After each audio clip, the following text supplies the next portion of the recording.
Bəzən etdiklərimizə görə çox peşmançılıq çəkərik. Mən bunu niyə etdim, nəyə görə etdim, gərək etməzdim, gərək belə olmazdı.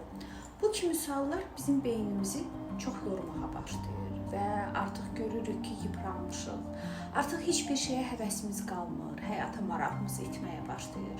Çünki biz nə qədər özümüzü günahkar bilsək, bir o qədər bizim sağalma prosesimiz gecikmiş olar. Təsəvvür edin ki, siz bir maşınsınız və maşının benzini bitdiyi üçün siz o maşını sadəcə olaraq bir daşla götürüb sındırırsınız və bu proses, bunun düzəlmə prosesi nə qədər uzun çəkəcək? Heç düşündünüzmü? Və özümüzü günahkar bildiyimiz zaman bir dönək bir baxaq. Bunlar nədən baş verdi? Bunları daha yaxşı necə edə bilərəm? Necə edə bilərəm ki, həyatım daha yaxşı olsun, daha huzurlu olum, daha sakit bir həyatım olsun? Bunlar üçün nələr mümkündür?